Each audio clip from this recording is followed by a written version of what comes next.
This is part 2 of 3 videos for making guinea pig cage fleece liners. Step 5, sewing the fleece liner pieces together. All right, now we're going to pin and sew a set of side pieces into a loop. It's not green ziploc yet, Birdie. So this is a long piece, and I have the right side of the fleece. It can be tough to tell which side is the right side and which is the wrong side of the fleece, but just do your best. So this is my right side facing up, and that's a long piece.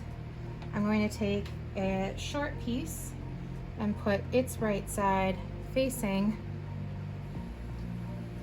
the right side of the long piece. And I'm going to pin this edge. Because it's going into my sewing machine probably this way, I'm going to pin like this.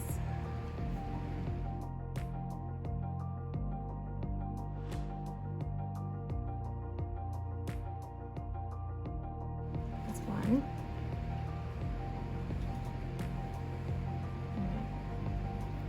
Now this is the right side, so I have a short edge, so I'm going to put the right side of a long edge onto that.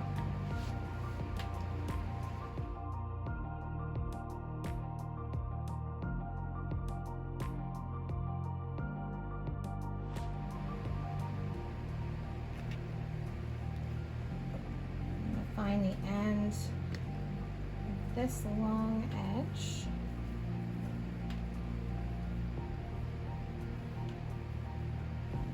This is still my right side, and I'm going to match it to the right side of the last short piece, the short side.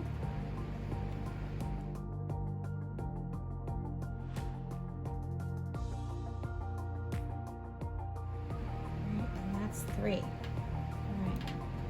so I'm going to bring up this last bit. Again, that's the right side. I need to find the bottom of that first long piece. It should be all the way on the outside. Just gonna make sure I have the right one.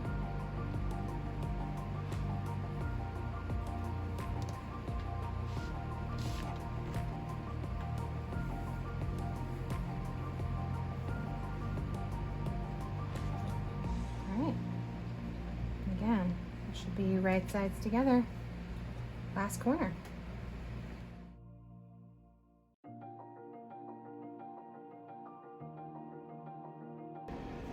I hope it makes sense to see it laid out this way, that it's one big long loop. I tried to make sure that, none of the sides twisted in that loop. I'm gonna need to leave one of my corners unsewn in that loop to correspond with the corner that my ramp opens up. Thank you for demonstrating. Thank you too, Brittany. All right, it took a little bit of sorting out for me to figure out, but this is the edge that I'm going to keep pinned, but not sew in order to leave an opening for my ramp. But I'm gonna go ahead and sew these 3 corners of that loop for that set of sides. I'm gonna leave this one pinned. I'm gonna leave, and then I'm gonna sew these 3 edges for the corners for this set of sides. All right, and here we are, sewing 3 of the 4 edges of both loops.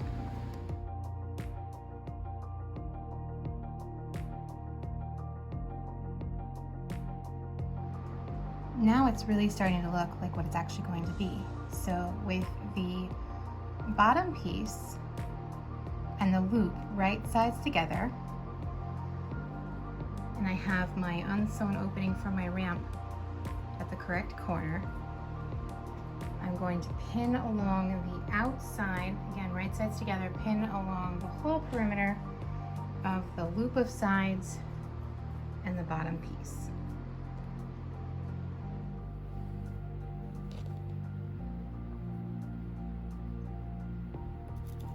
Hi.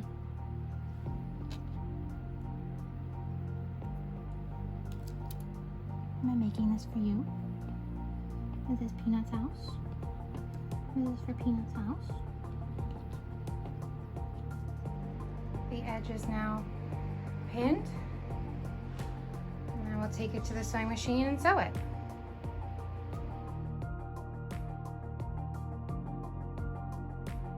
This is a lot of really straight, long stitches for the most part. I think this is the longest any of the steps really take, except for if you are doing some finishing stitches. But I thought it might be helpful to see how to turn a corner, if that helps. That might be the only tricky part, but otherwise it's just real long, straight stitches according to your seam allowance. And what we're going to try and do here is I'm basically going to, I've folded this seam flat and it's pinned a little bit so that it stays together. I'm going to stitch straight until I hit about the middle, of that seam, and then I'm going to stop the machine with the needle in, just like I've done here, and I will lift the foot, turn the fabric 90 degrees basically, and then continue straight down the other side. Let's see if I can get a good picture of this for you guys.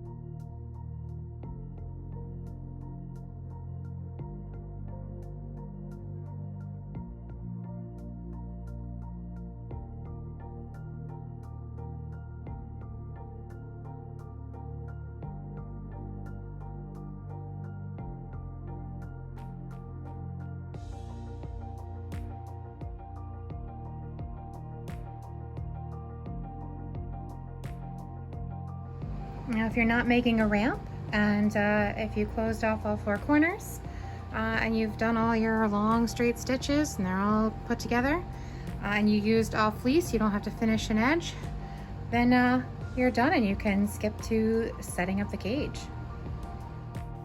Finishing touches. These are instructions for finishing raw edges of fabrics that fray. If you used fabric that wasn't fleece for the side of your cage, maybe a cotton or flannel, or even maybe like a plush fleece that's going to unravel a bit, I thought it might be useful to go over just some finishing edges with some selvage. So if we pretend this is the bottom edge of the outside of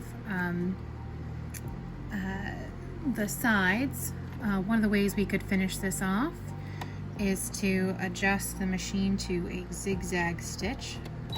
So I'm just selecting my zigzag stitch. We can just pin or fold that down. Just trying to get it nice and tight here.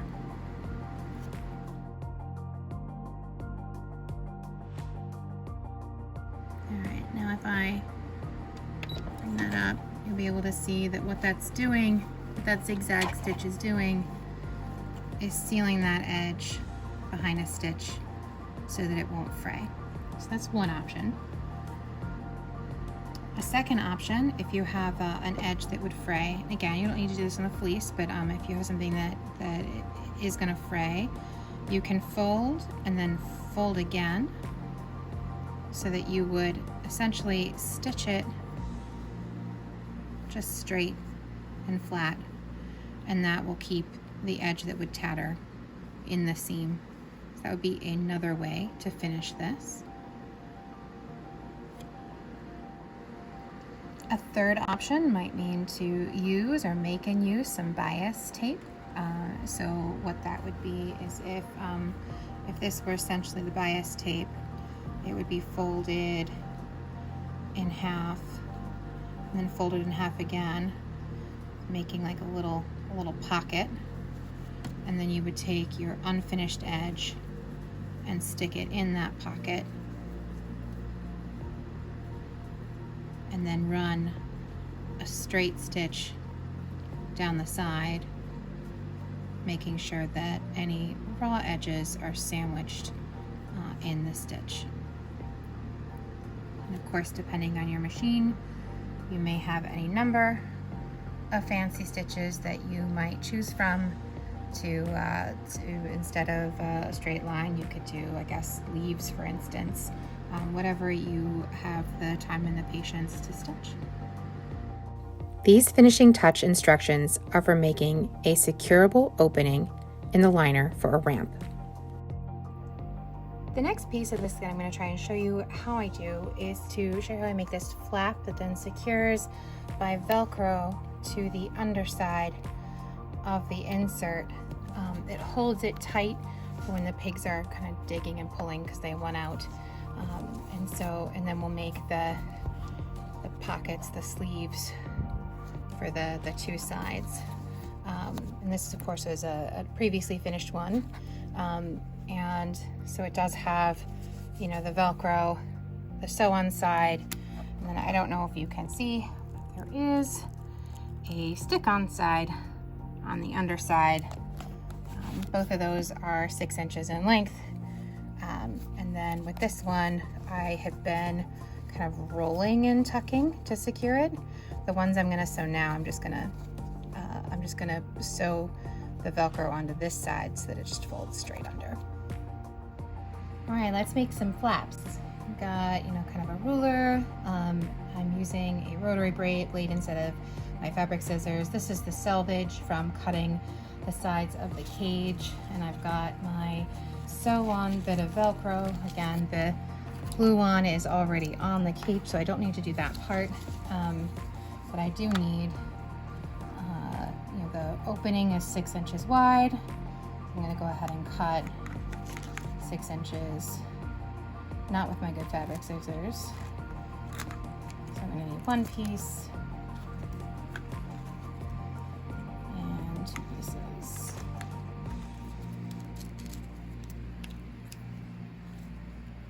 All right, now the amount I need to cut for the flap is going to be basically the width of the opening plus some seam allowance. And since my seam allowance is a 1/2 inch and my opening is 6 inches, I'm going to want to be cutting about 7 inches. Just remember, we double that seam allowance. I'm going to be cutting about 7 inches of selvage. So I'm just going to go ahead and make that cut. All right, so won't need that side. And then that's the width, and then for the length, I'm going to need about 2 inches. This is about 1 inch, and I need a little bit to sew on and some seam allowance. So 2.5, 3 inches to get myself a couple flaps. So I'm going to go ahead and do just a little bit over. I'll go ahead and do 3. That was a bad cut. It's okay, we've got more. So I've got my 7 by 2 3-inch pieces, my little flaps that I'm going to sew. I'm going to sew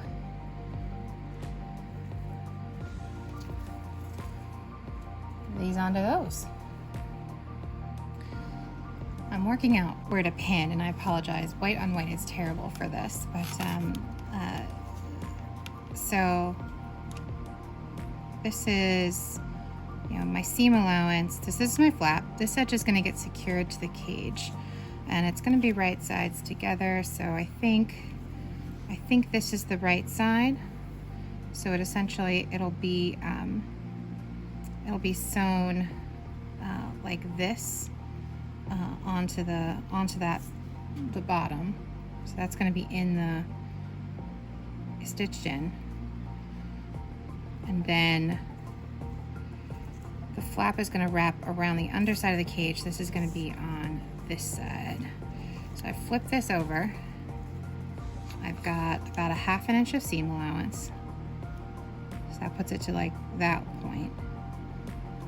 And then my Velcro is about 1 inch from the opening underneath the cage, which puts it to about there. So I'm gonna put this right about there. And I'm gonna pin. trying to keep it from moving around too much when I'm trying to sew it. Especially because this has very different elasticity than that. So I'm gonna pin the second one just the same way I did this one, and then we'll stitch it.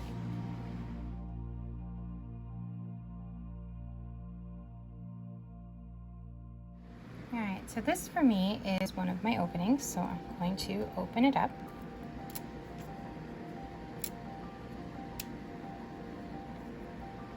All right. And this is the bit I'm going to cut off in order to replace with the flap and make pockets that will go over the coroplast. So in order to know how much I have to cut away, that's going to be the opening, which is the 6 inches. And I'm going to take away, instead of add, I'm going to subtract the seam allowance. So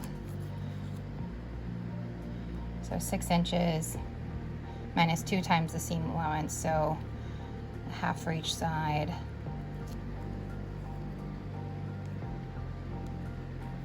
So this opening is going to end up being 5 inches wide. I hope that made sense. I'm going to put a little dot here. Dot there.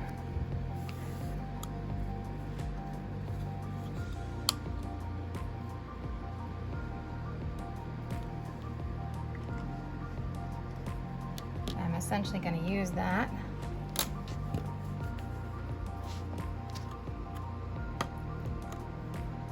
to mark and cut a nice straight strip out of this side.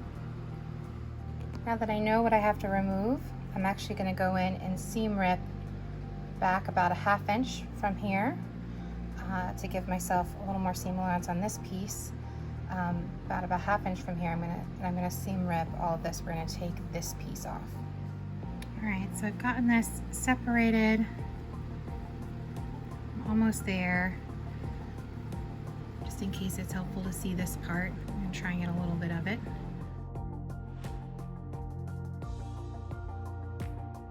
Again, I'm just going a little bit about a 1/2 inch past where I need to cut away. Just about that. This is selvage and can get tossed. And you might be asking yourself, why didn't I just leave this on, trim it down and sew the Velcro to this piece?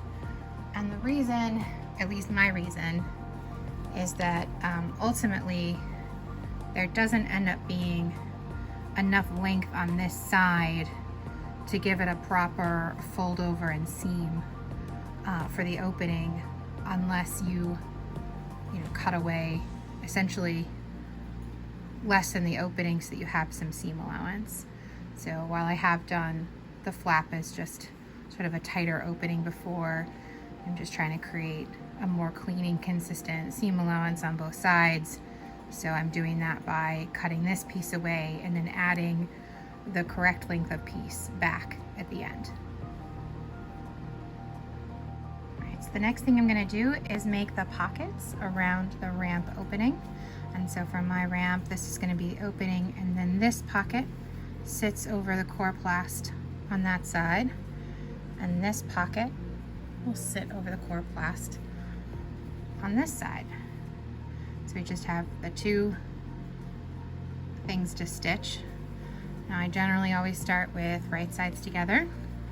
So I'm going to fold this down to what I need it. And I'm going to pin this and then stitch it. And then I'm going to do the same thing on this side. I'll flip it over, right sides together, pin and stitch. And that way when it goes on the cage, it'll end up being kind of a pocket.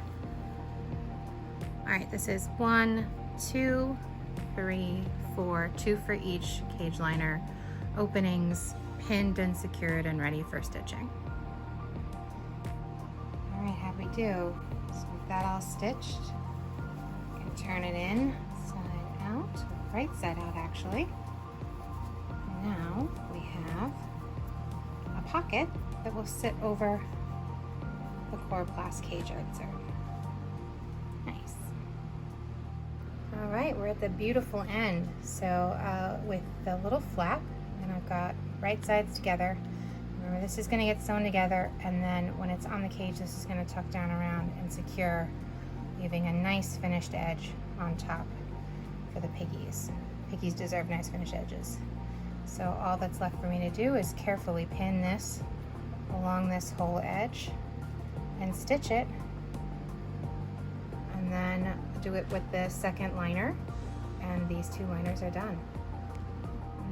This is both flaps pinned, right sides together.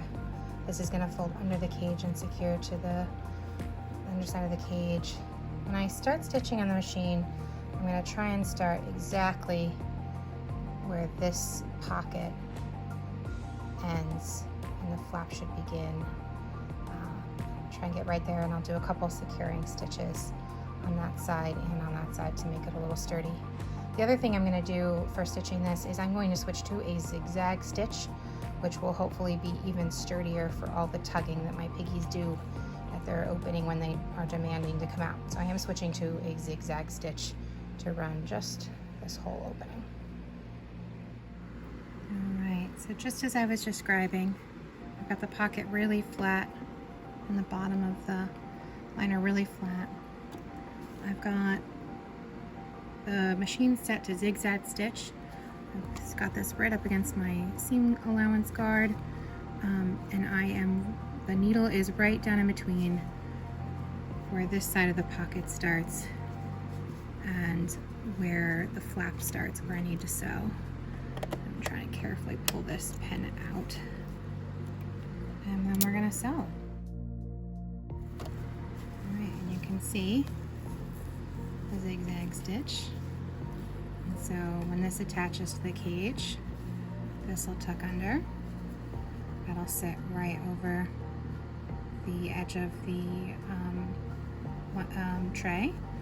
And then on this side, again, this is tucking under, and this sits over the edge of the tray. I think I'm going to go back and just do a little bit more of a securing stitch to get this right up to that, so that this line is a zigzag right up to that zigzag, and then that should be nice and secure for the piggies.